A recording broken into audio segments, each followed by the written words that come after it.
नाही, दिशाभूल कसं आहे, त्यांनी कर्जमाफी केली, त्यांना ते सोयीचं वाटलं. पण त्याच्यातल्या काही उणीव आहे. आता परदेशी समिती नेमली होती. हे परदेशी परदेशात जाऊन हे आखणी केली हे समजत नाही. ते या देशातले आहे का नाही हाच विषय आहे. त्यांनी परदेशातल्या शेतकऱ्याच्या मुलाखती घेतल्या आणि ते त्यांनी जाहीर केलेलं वाटतं. आणि म्हणून ते परदेशी आहे.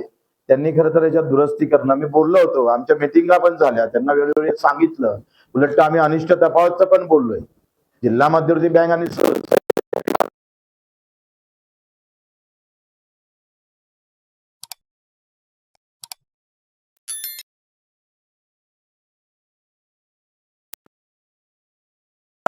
तितका त्याला मान सन्मान भेटणं फार गरजेचं आहे.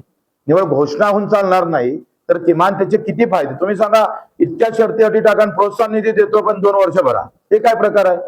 हे थांबवलं पाहिजे. तुम्ही कर्जमाफीमध्ये 50,000 देताय, ओटीएस मध्ये 50,000 देताय. म्हणजे महात्मा फुले मध्ये तुम्ही इकडे कर्जमाफीमध्ये आलेल्या शेतकऱ्याला इथं तुम्ही डावलत असाल तर चुकीचं आहे ना.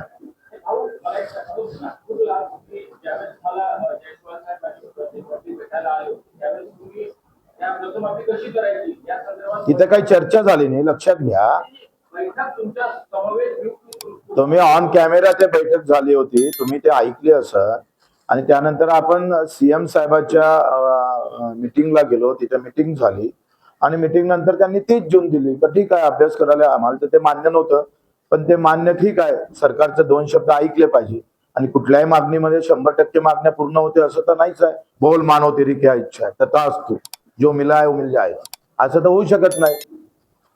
तर तुमचं कसं म्हणणं आहे, बटन दाबल्यावर लाईट लागलं पाहिजे.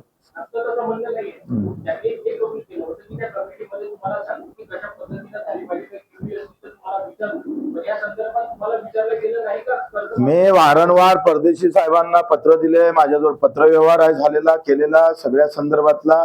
पण परदेशी साहेब आपल्या जोमात होते. ते परदेशी तुम्हाला नावातच परदेशी आहे राव, त्याच्यानं तो प्रॉब्लेम आहे ना. ते परदेशात जाऊनच हे सगळं धोरण आखलं त्यांनी.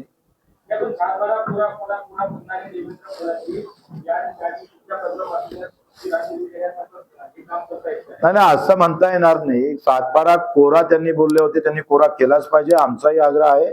पण याचा अर्थ असा नाही काहीच दिलं नाही म्हणून असं म्हणता येणार नाही. आमच्याच मध्यवर्ती बँकेचे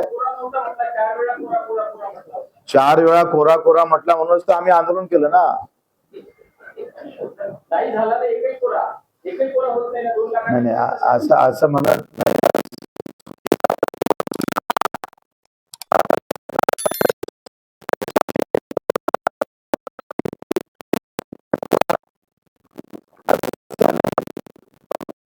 आणि त्यानंतर पुन्हा सातत्यानं आम्ही टेंबा आंदोलन, रक्तदान शिबिर, मंत्र्यांच्या घरासमोर घेराव आंदोलन आणि त्यानंतर 7 दिवस मोजरीचं उपोषण झालं. पदयात्रा 600-500 किलोमीटर आपण पदयात्रा फिरलो, पायी फिरलो. आणि मग नागपूरच्या मोर्चानंतर आपल्याला 30 जून ही तारीख दिल्या गेली होती. सातत्यानं 350 सव्वा 70,000 किलोमीटरच्या प्रवासानंतर आपण पाहतो नाही म्हणणाऱ्या सरकारनं हो म्हणणं सुरू केलं. आणि निवड होच म्हटलं नाही तर आम्ही राजूजी शेट्टी, नवले साहेब, तुमचे वामनरावजी चटप, तुपकर आणि महादेवराव जानकर हे सगळे लोक एकत्रित होऊन त्यांनी ते 30 जूनची तारीख दिलेली होती. आणि त्या 30 जूनच्या तारखेमध्ये आम्हाला आश्वासन दिलं होतं की आपण कर्जमुक्ती करू. पण तर हा सगळ्या शेतकऱ्यांच्या कार्यकर्त्याच्या लढ्यामुळे ते शक्य झालं.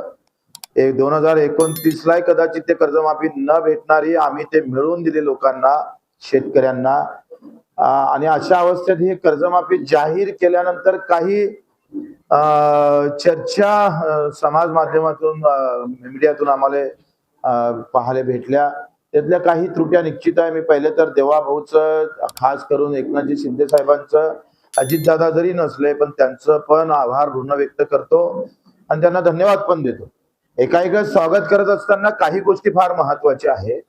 काय झालं का, महात्मा ज्योतिबा फुले ही कर्जमुक्ती योजना जी आहे त्यामध्ये 15 ते 19 वाला जो शेतकरी आहे तो तिथे घेतला होता. पण 2015 ते 2019 पर्यंत म्हणजे एकूण आपण पाहतो का महात्मा ज्योतिबा फुले मध्ये फक्त 4च वर्षाचे शेतकरी लाभार्थी घेतले होते, 4 वर्षाचे. शिवाजी महाराज मध्ये 7 वर्षाचे घेतले आणि आता पुण्यश्लोक अहिल्यादेवी होळकरांच्या नावानं जी काही योजना आहे हे 6 वर्षाची आहे. महात्मा फुले ही 4 वर्षाची होती, 15 आणि 19 पर्यंत. याच्यात काय झालं का नेमकं ओटीएस केलं नाही. काय झालंय का 2 लाख पर्यंतच कर्ज माफ केलं आणि 2 लाखाच्या वर ते 1 रुपया जरी असेल तर ते माफ होणार नाही.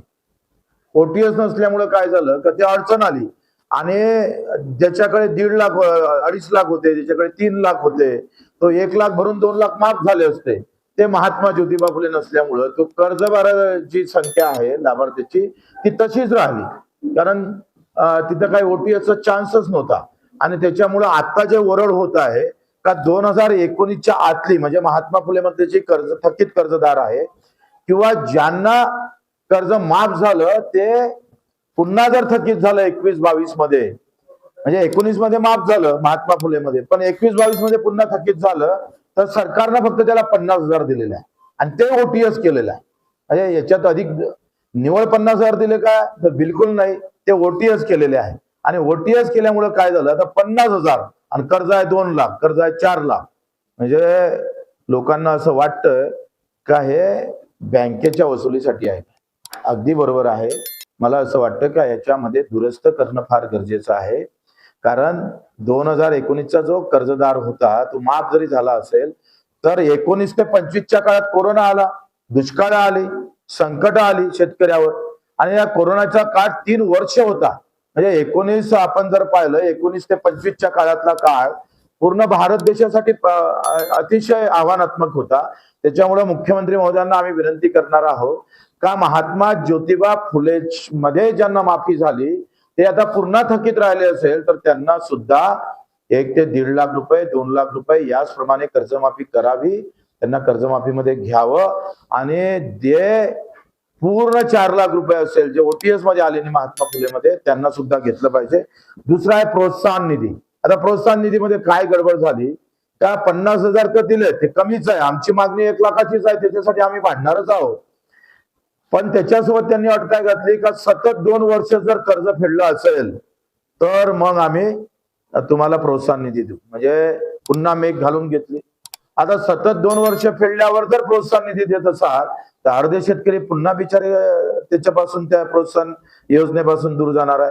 म्हणून कुठल्याही अट प्रोत्साहन निधीमध्ये ठेवू नये. तो जर आता जर आज जर तो नील आहे, आज जो तो रेग्युलर कर्जदार आहे त्याला ते प्रोत्साहन निधी भेटला पाहिजे. तो 50,000 नाही तर तो 1 लाख भेटला पाहिजे, कारण कर्ज भरणाऱ्याच्याच मुळावर जर येत असेल, तो प्रामाणिकपणे कर्ज भरत असेल, इकून तिकून गहाण आणून लोकांचं उसने आणून जर तो कर्ज परतफेड करत असेल तर त्याच्यासोबत वाईट होता कामा नये.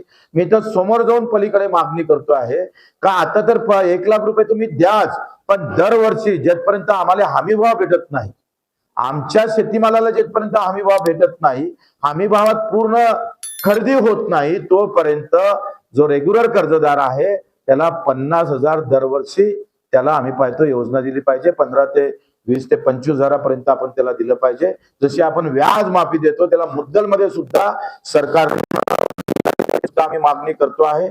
नंतर आपण पाहतो का याच्यामध्ये ज्या विधवा भगिनी आत्महत्याग्रस्त महिला आहे, जे खातेदार मरण पावले, आता जर वारसदार काही पैसे भरायला तयार नाही आहे, म्हणजे खातेदार मरण पावलेले आहे, ज्या विधवा भगिनी आहे, ज्या दिव्यांग शेतकरी आहे यांना सरसकट कर्जमाफी केली पाहिजे, हे सुद्धा आमची मागणी आहे.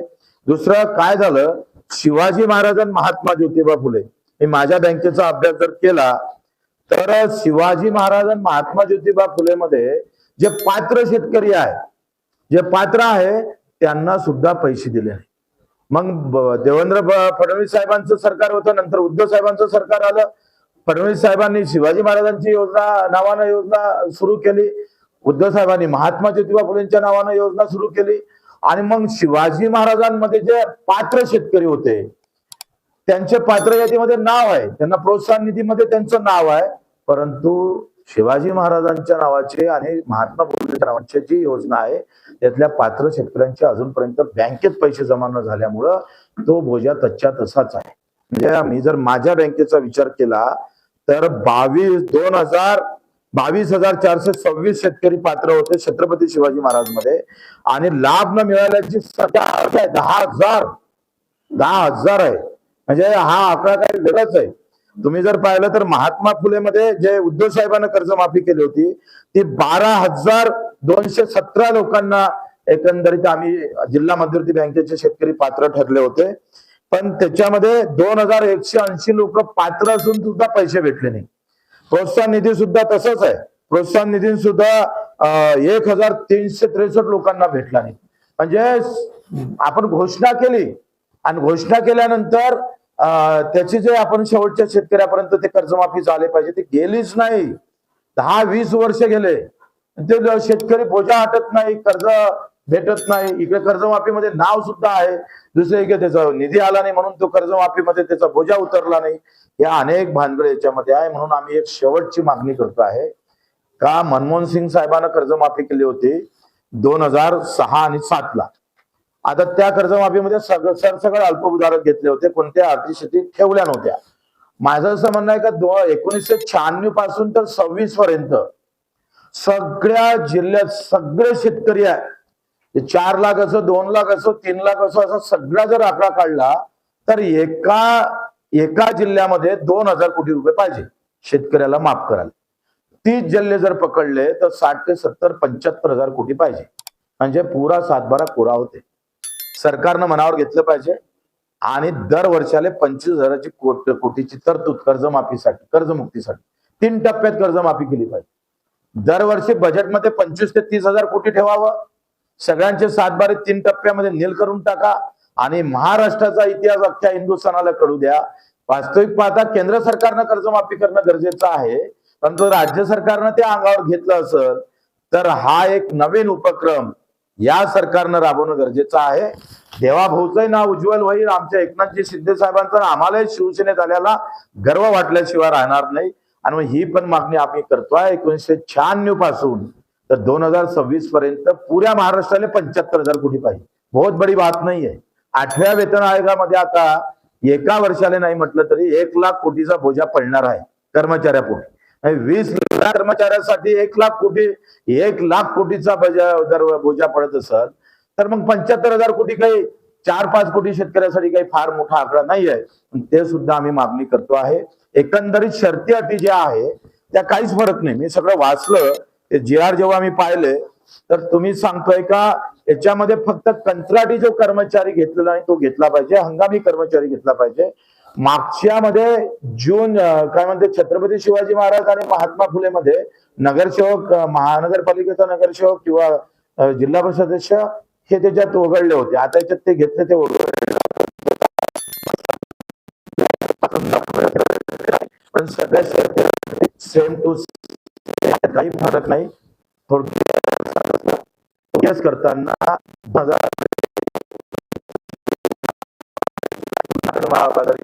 घ्यावं.